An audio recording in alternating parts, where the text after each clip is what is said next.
आपातकाल के 50 वर्ष पूरे, देश भर में संविधान हत्या दिवस पर कई कार्यक्रमों का हो रहा आयोजन। प्रधानमंत्री ने आपातकाल के खिलाफ लड़ने वालों को किया सलाम।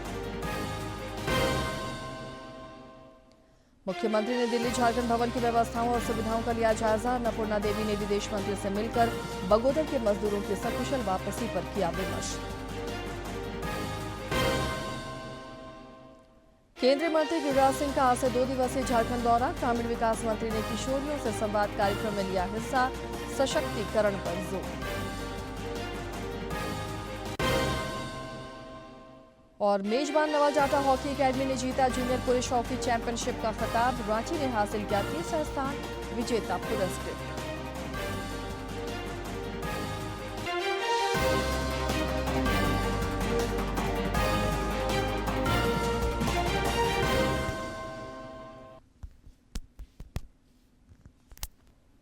नमस्कार, खबरों झारखंड में आपका स्वागत है। मैं हूं आसिया नाजली और अब समाचारों पर नजर डालते हैं विस्तार से। आपातकाल के 50 वर्ष पूरा होने पर देश भर में संविधान हत्या दिवस पर कई कार्यक्रमों का आयोजन हो रहा है। प्रधानमंत्री नरेंद्र मोदी ने आपातकाल के खिलाफ लड़ाई में डटे रहने वाले हर व्यक्ति को सलाम किया है। एक सोशल मीडिया पोस्ट में प्रधानमंत्री ने कहा कि आज भारत के लोकतांत्रिक इतिहास के सबसे काले अध्यायों में से एक आपातकाल लागू होने के 50 साल पूरे हो गए हैं।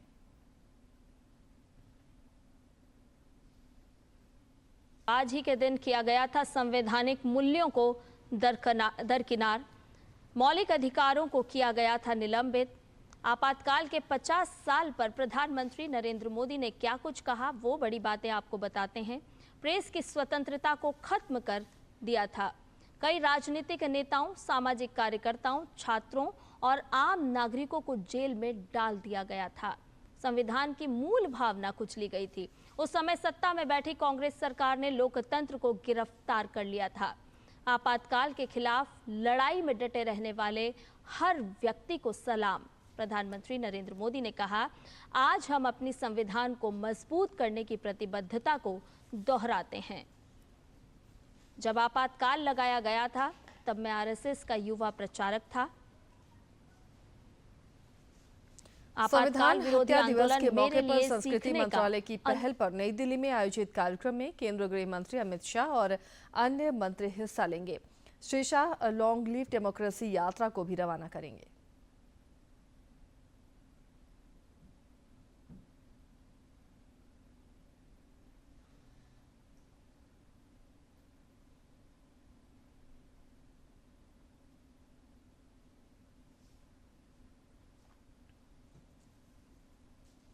आपातकाल लागू होने के 50 साल पूरे होने पर केंद्रीय संस्कृति मंत्रालय दिल्ली सरकार के सहयोग से आज नई दिल्ली के त्यागराज स्पोर्ट्स कॉम्प्लेक्स में संविधान हत्या दिवस मनाएगा। इस कार्यक्रम में केंद्रीय गृह एवं सहकारिता मंत्री अमित शाह बतौर मुख्य अतिथि शामिल होंगे। इस दौरान केंद्रीय रेल, सूचना एवं प्रसारण मंत्री अश्विनी वैष्णव तथा केंद्रीय संस्कृति एवं पर्यटन मंत्री गजेंद्र सिंह शेखावत, दिल्ली के उपराज्यपाल वीके सक्सेना और मुख्यमंत्री रेखा गुप्ता भी मौजूद रहेंगी। कार्यक्रम के दौरान केंद्रीय गृह मंत्री अमित शाह माय भारत के स्वयंसेवकों द्वारा निकाली जा रही लॉन्ग लिव डेमोक्रेसी यात्रा को हरी झंडी दिखाकर रवाना करेंगे। ये यात्रा संवैधानिक मूल्यों, लोकतांत्रिक अधिकारों और आपातकाल से मिले सबक के बारे में जागरूकता फैलाने के लिए पूरे देश में यात्रा करेगी। इसके साथ ही संस्कृति मंत्रालय हर राज्य और केंद्र शासित प्रदेश में 50 प्रमुख स्थानों पर लॉन्ग लिव डेमोक्रेसी प्रदर्शनी के शुभारंभ का समन्वय भी कर रहा है, जो आने वाले सप्ताह में जनता के लिए खुली रहेगी।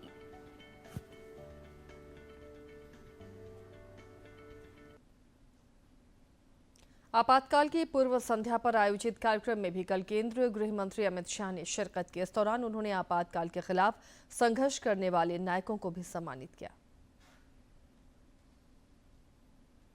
कार्यक्रम के दौरान गृह मंत्री अमित शाह ने कांग्रेस के शासनकाल में आपातकाल को लोकतंत्र की नींव हिलाने वाली और लोकतंत्र के लिए बड़ा खतरा बताया। आज का दिन इस संगोष्ठी के लिए सबसे उचित दिन, क्योंकि अच्छे या बुरे किसी भी प्रकार की राष्ट्रीय घटना के जब 50 साल पूरे होते हैं तो समाज जीवन के अंदर इसकी याददाश्त धुंधली हो जाती है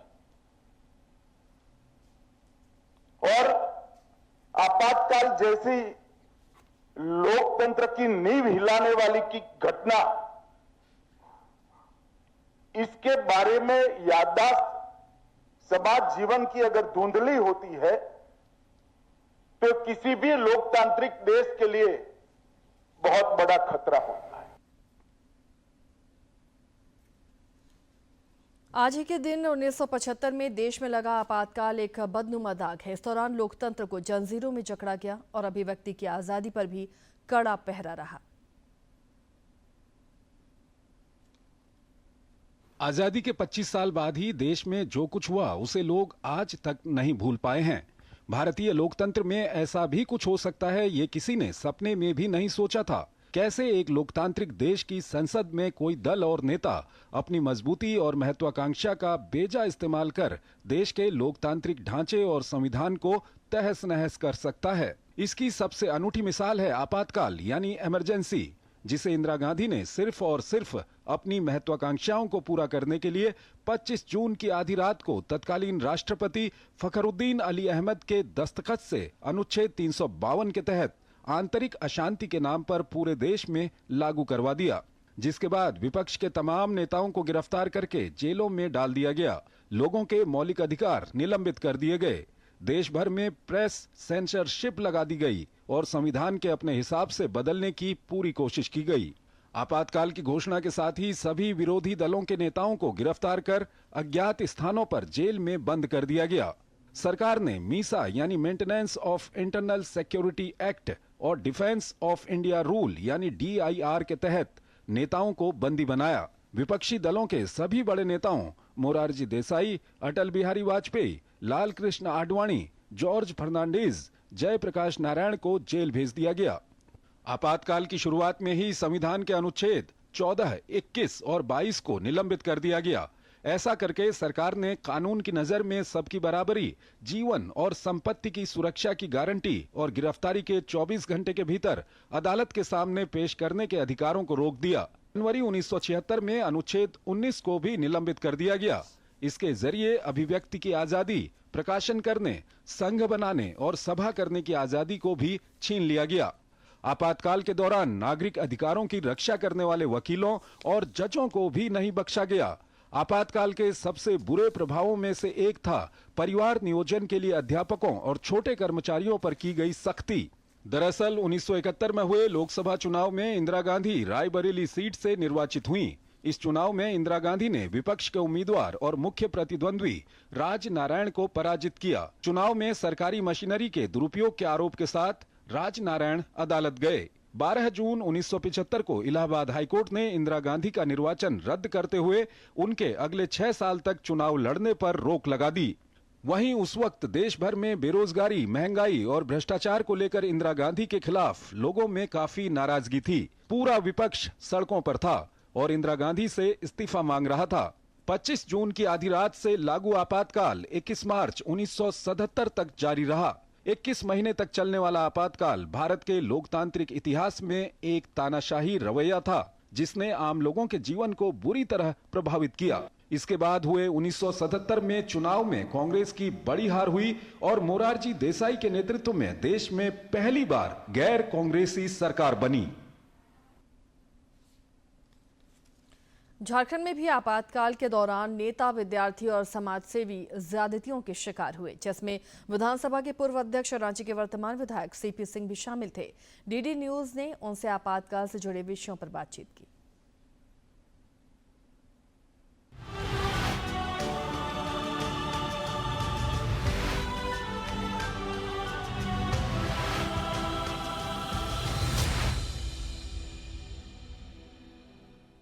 आपातकाल का वो दौर CP सिंह जी के जेहन में आज भी याद है। रांची के ये विधायक हैं और उस दौर में क्या कुछ यातनाएं इन्हें सहनी पड़ी थी, जरा इनके जुबान से खुद ही सुनते हैं। सर, किस तरह का अनुभव रहा? देखिए, 25 जून की अर्धरात्रि को आपातकाल लगा। उसके पहले से छात्र आंदोलन में सक्रिय रहने के कारण और अखिल भारतीय विद्यार्थी परिषद का नगर प्रमुख रहने के कारण एक्टिव था। जब सुबह में पता चला कि देश में आपातकाल लागू हो गया है, तो सच्चाई ये है कि आपातकाल का मायने ही नहीं मालूम था कि आपातकाल होता क्या है। लेकिन जब मैंने देखा कि किस प्रकार से जुल्म होना शुरू हो गया, लोगों को ज़बरदस्ती पकड़ पकड़ कर नसबंदी कराना शुरू कर दिया गया, और श्रीमती इंदिरा गांधी को मैं आज भी मानता हूँ कि एक कायर और तानाशाह महिला थी। चूँकि इलाहाबाद हाई कोर्ट से जब उनकी चुनाव को रद्द कर दिया गया, तब उन्होंने आपातकाल लागू कर दिया। तो 25 जून के शाम को हमारे यहाँ पर कृपा प्रसाद सिंह और उमा शंकर केडिया है, उन्होंने कहा कि 26 जनवरी को डॉक्टर जगन्नाथ मिश्रा झंडोत्तोलन करने के लिए मोराबादी मैदान आएंगे और हम लोग को वही पर्चा लोकवाणी बांटना है। तो मैं बांटने लगा। पब्लिक जो लौट रही थी झंडोत्तोलन के बाद, 4-5 पंपलेट बच गए थे। उसी बीच वहाँ पर एक पुलिस का अधिकारी और एक स्पेशल ब्रांच का अधिकारी मुझे पकड़ लिया और वो पंपलेट हमसे हाथ से छीन लिया और कहा कि चलिए।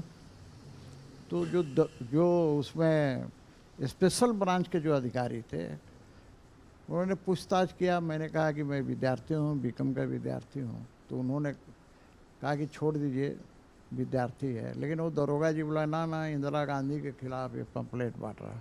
चूँकि उस पंपलेट का शीर्षक था, स्वतंत्रता का मूल्य प्राण है, देखो कौन चुकाता है। फिर मुझे गिरफ्तार करके फिर कोतवाली थाना ले जाया गया। रात भर में कोतवाली थाना में रहा और दूसरे दिन मुझे जेल भेज दिया गया, रांची जेल। रांची जेल पर मैं देख रहा हूँ कि डॉक्टर सुजमनी सिंह, कड़िया मुंडा जी, देवदास आपटे जी, सुखाड़ी उरांव जी, ये सहित लोग वहाँ पहले से जेल में बंद थे जी। जो रांची विश्वविद्यालय के वाइस चांसलर थे, उनको मैंने एक पत्र भेजा कि मुझे अनुमति दिया जाए कि मैं जेल से ही परीक्षा दे सकूं, क्योंकि मैं जेल में किताब मंगा लिया था, मैं वहीं स्टडी कर रहा था। लेकिन उन्होंने अनुमति मुझे नहीं दिया और उस 15 जुलाई को से मेरा परीक्षा होना था। फिर मुझे हजारीबाग जेल भेज दिया गया। हजारीबाग जेल मुझे कई खूंखार अपराधी थे और हमारे वही चारों साथी खूंटी वाले, हम लोग को भेज दिया गया वहाँ पर। कहा जाता है कि उस दौर में ऐसा लोगों को लगने लगा कि देश में एक बार आज़ादी का दौर खत्म हो गया, काला अध्याय जो आप बोलते हैं, संविधान खत्म हो गया, सब कुछ कुचल दिया गया। वो क्या अनुभव? भाई अनुभव तो यही था ना कि उस समय छात्र थे उस समय? मैं छात्र था। सच्चाई है कि मैं इमरजेंसी क्या चीज़ होता मैं जानता ही नहीं था। लेकिन इमरजेंसी में जब लोगों को देखने लगा कि भाई किस प्रकार जुल्म हो रहे हैं, बोलने की आज़ादी समाप्त हो गई। आज कांग्रेस वाले भारत का संविधान लेकर के घूम रहे हैं ना, तो उन्हें भूलना नहीं चाहिए कि उस समय दूरदर्शन पर वही दिखता था। एक डीके बरुआ थे ना, आसाम से थे, जो कांग्रेस के अध्यक्ष थे। वो कहते थे Indira is India, India is Indira. तो कहने का तात्पर्य ये है कि ऐसा बना दिया कि इतना प्रतिबंध लगा दिया प्रेस की आज़ादी पर, क्योंकि जो प्रिंट मीडिया थी और ये आज बहुत से सेंसरशिप था और विद्याचरण शुक्ल के जिम्मे था वो। प्लस श्रीमती इंदिरा गांधी ने संविधान में संशोधन कर दिया। तो कुल मिलाकर मैं इतना ही कहूँगा कि देश के अंदर फिर कभी आपातकाल न लगे। लेकिन ये कांग्रेसी सत्ता में आएंगे तो फिर ये प्रयास करेंगे। इसीलिए मैं कहता हूँ कि Shrimati Indira Gandhi was not a iron lady, she was a coward lady. कायर महिला थी, एक डिक्टेटर महिला थी। तो हम बात कर रहे थे सीपी सिंह से, जो अपने अनुभव आपातकाल को लेकर साझा कर रहे थे, और उन्होंने बताया कि किस तरीके से वो दौर था और किस तरीके से जो आज़ादी थी वो कुचली गई थी और उसे खत्म किया गया था। अपने सहयोगी सौरभ के साथ मैं दिवाकर कुमार, दूरदर्शन समाचार, रांची। देश में आपातकाल लगाए जाने के 50 वर्ष पूरा होने की स्मृति में प्रदेश भाजपा द्वारा भी विभिन्न कार्यक्रमों का आयोजन किया जा रहा है। आज और कल राज्य के विभिन्न जिलों में संगोष्ठी और प्रदर्शनी लगाई जाएगी। इसके अलावा प्रेस वार्ता आयोजित कर आपातकाल के काले अध्याय से लोगों को अवगत कराया जाएगा।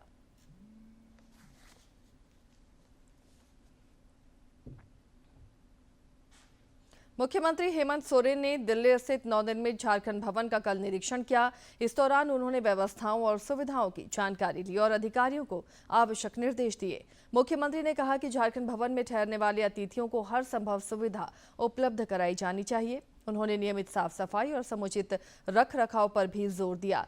इस दौरान मुख्यमंत्री के अपर मुख्य सचिव अविनाश कुमार और स्थानीय आयुक्त अरवा राजकमल भी मौजूद थे।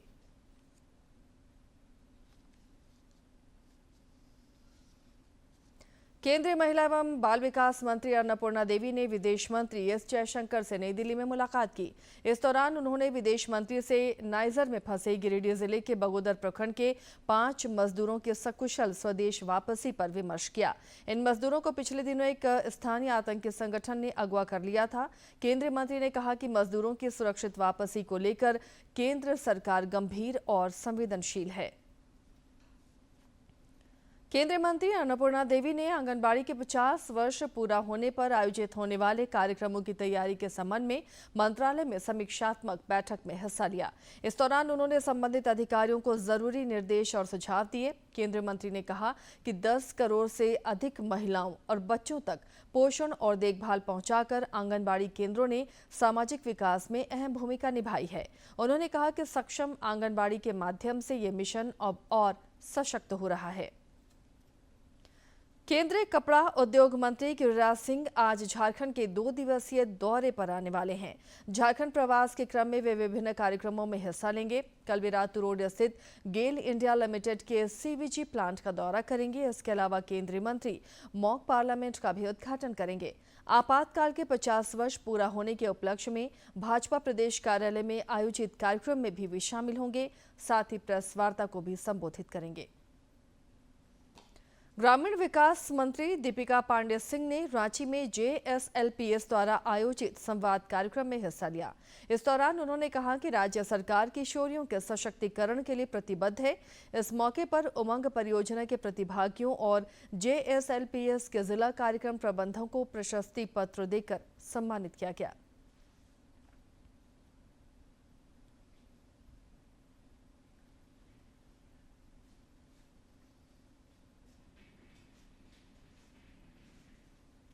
राज्य के वित्त मंत्री राधाकृष्ण किशोर ने नई दिल्ली में कांग्रेस के राष्ट्रीय अध्यक्ष मल्लिकार्जुन खड़गे और राष्ट्रीय महासचिव KC वेणुगोपाल से मुलाकात की। इस दौरान उन्होंने झारखंड में जारी विकास गतिविधियों और संगठन के कामकाज से दोनों को अवगत कराया।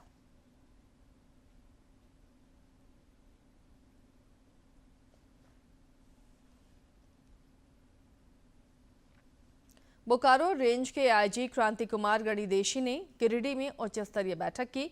इस दौरान उन्होंने आर्थिक अपराध और साइबर अपराध पर रोकथाम को लेकर जरूरी निर्देश दिए। आईजी ने मादक पदार्थों की तस्करी पर भी अंकुश लगाने पर जोर दिया है। साथ ही नशामुक्त समाज के निर्माण के लिए उन्होंने जन जागरूकता अभियान तेज करने की हिदायत दी।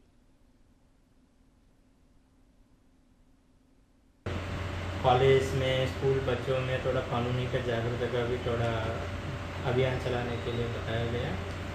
फिर जितना भी जो इन्वेस्टिगेशन के लिए पेंडिंग केसेस है उसमें इन्वेस्टिगेशन थोड़ा तेज़ी लाने के लिए, पेंडिंग केसेस में थोड़ा सुधार लाने के लिए, फिर साइबर क्राइम केसेस के बारे में भी अनुसंधान में कैसे प्रगति लाना है उसमें थोड़ा तकनीकी चीज़ें उनको समझाया गया है। साइबर क्राइम केस पे कैसे हम लोग अंकुश लगाएं और ये भी बताया गया है कि साइबर क्राइम पे पूरी तरह से हम लोग अंकुश लगाएंगे।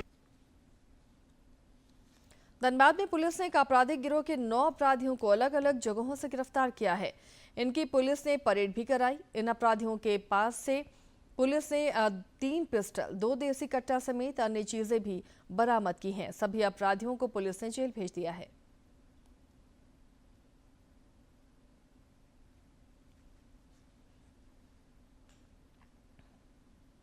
इधर बोकारो में पुलिस ने जेवर दुकान लूटकांड का खुलासा कर दिया है। पटना एसटीएफ ने इस मामले में 6 अपराधियों को गिरफ्तार किया, जिनके पास से लूटे गए आभूषण और नकदी की बरामदगी हुई है। चास बाजार स्थित जेवर दुकान में लूटपाट के बाद ये लोग बिहार फरार हो गए थे। गुप्त सूचना पर एसटीएफ ने इन्हें धर दबोचा।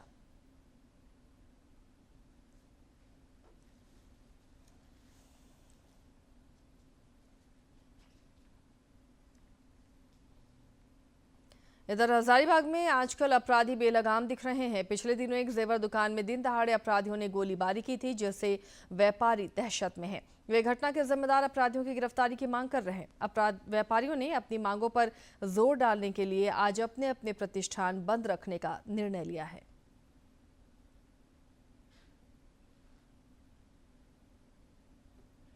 यात्रियों की सुविधा के मद्देनजर रांची रेल मंडल से चलने वाली कई ट्रेनों में अस्थायी तौर पर अतिरिक्त कोच की सुविधा उपलब्ध कराई गई है।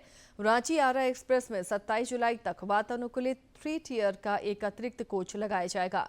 कामाख्या रांची एक्सप्रेस में 1 जुलाई से 28 अक्टूबर तक द्वितीय श्रेणी स्लीपर का एक अतिरिक्त कोच लगेगा। उसी तरह रांची कामाख्या एक्सप्रेस में 2 जुलाई से 29 अक्टूबर तक द्वितीय श्रेणी स्लीपर का एक अतिरिक्त कोच लगेगा। इसके अलावा रेलवे ने स्पेशल ट्रेनों के परिचालन अवधि में विस्तार का भी निर्णय लिया है।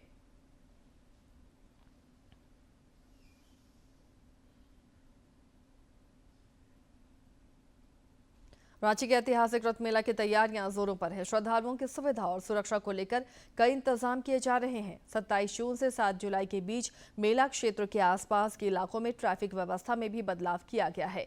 इस दौरान मेला परिसर क्षेत्र में 8 बजे से रात 12 बजे तक वाहनों का प्रवेश वर्जित रहेगा।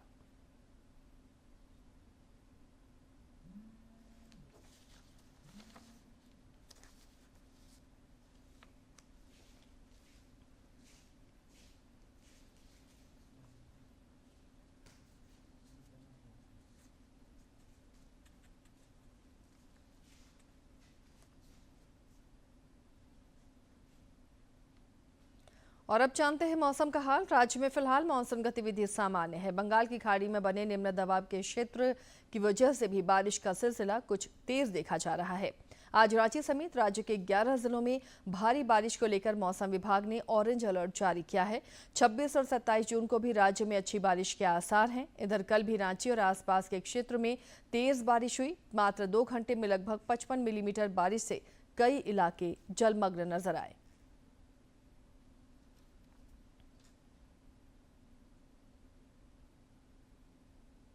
नवल टाटा हॉकी एकेडमी ने कल सिमडेगा को पराजित कर राज्य स्तरीय जूनियर पुरुष हॉकी चैंपियनशिप का खिताब जीत लिया। मेजबान टीम ने सिमडेगा को 3 के मुकाबले 9 गोल से पराजित किया। तीसरे स्थान के लिए खेले गए मैच में रांची ने खूंटी को हराया। समापन समारोह के दौरान खिलाड़ियों को सम्मानित किया गया। चैंपियनशिप में 8 टीमों ने हिस्सा लिया था।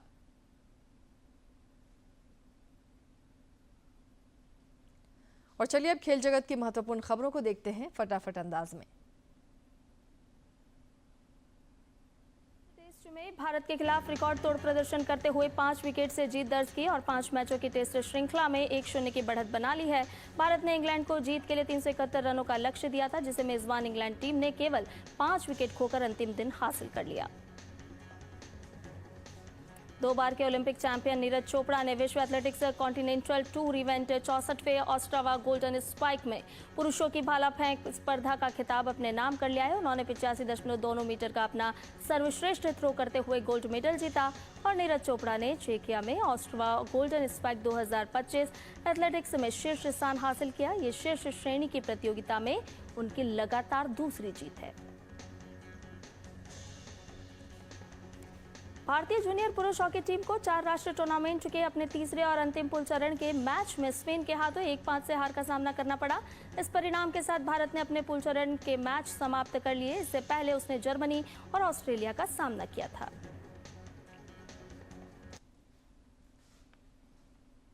और अब बात कारोबार जगत की।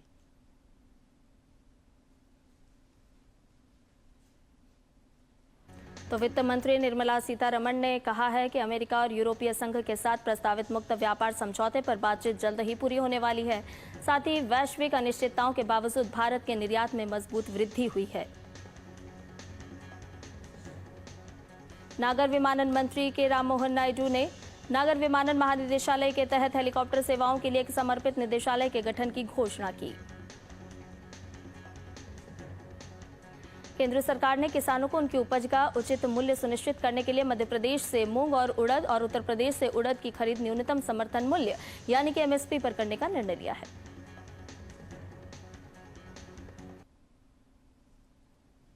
आज के दिन की ऐतिहासिक और महत्वपूर्ण घटनाओं पर डालते हैं एक नजर। 25 जून वर्ष 1908 को सुचेता कृपलानी का जन्म हरियाणा के अंबाला शहर में हुआ। वे देश की पहली महिला मुख्यमंत्री रहीं। वर्ष 1963 में उन्होंने उत्तर प्रदेश के मुख्यमंत्री पद का कार्यभार संभाला। सुचेता बतौर स्वतंत्रता सेनानी महिलाओं की पथ प्रदर्शक भी थी। वे भारतीय संविधान निर्माता सदस्यों में से एक थीं। सुचेता ने तमाम युवाओं को राजनीति में आने के लिए प्रेरित किया। स्वतंत्रता संग्राम के दौरान सुचेता जेल भी गईं। 14 अगस्त 1947 को प्रधानमंत्री जवाहरलाल नेहरू के ऐतिहासिक भाषण से पहले उन्होंने राष्ट्रगान गाया था। 25 जून वर्ष 1975 की रात स्वतंत्र भारत के इतिहास में आपातकाल को लोकतंत्र के काले अध्याय के रूप में याद किया जाता है। आपातकाल में चुनाव स्थगित हो गए थे और देश के नागरिकों के सभी अधिकारों को समाप्त कर दिया गया था। 12 जून वर्ष 1975 को इलाहाबाद के उच्च न्यायालय के न्यायाधीश जगमोहन लाल सिन्हा ने इंदिरा गांधी का चुनाव निरस्त कर उन पर 6 साल तक चुनाव न लड़ने का प्रतिबंध लगा दिया और उनके प्रतिद्वंदी राजनारायण को विजयी घोषित कर दिया था। राजनारायण की दलील थी कि इंदिरा गांधी ने सरकारी मशीनरी का दुरुपयोग कर तय सीमा से अधिक रुपया खर्च किया और मतदाताओं को प्रभावित करने के लिए गलत तरीकों का इस्तेमाल किया। तत्कालीन राष्ट्रपति फखरुद्दीन अली अहमद ने इंदिरा गांधी के कहने पर भारतीय संविधान की धारा 352 के अधीन आपातकाल की घोषणा कर दी थी। दूरदर्शन झारखंड पर पल पल की खबरों से जुड़े रहने के लिए आप हमारे social media platform x, Facebook, Instagram और यूट्यूब से जुड़ सकते हैं, क्योंकि खबरों से जितना बाखबर रहना जरूरी है उससे ज्यादा जरूरी है सटीक, संतुलित और निष्पक्ष समाचार। हमारा एक्स हैंडल है @DD News Ranchi, Facebook page है DD News झारखंड और इंस्टाग्राम अकाउंट है DD News झारखंड। आप हमें YouTube channel Jharkhand DD News पर भी देख और सुन सकते हैं।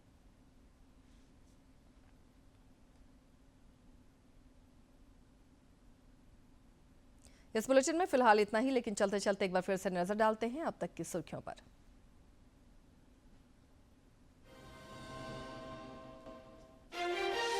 आपातकाल के 50 वर्ष पूरे, देश भर में संविधान हत्या दिवस पर कई कार्यक्रमों का हो रहा आयोजन। प्रधानमंत्री ने आपातकाल के खिलाफ लड़ने वालों को किया सलाम। मुख्यमंत्री ने दिल्ली झारखंड भवन की व्यवस्थाओं और सुविधाओं का लिया जायजा। अन्नपूर्णा देवी ने विदेश मंत्री से मिलकर बगोदर के मजदूरों की सकुशल वापसी पर किया विमर्श।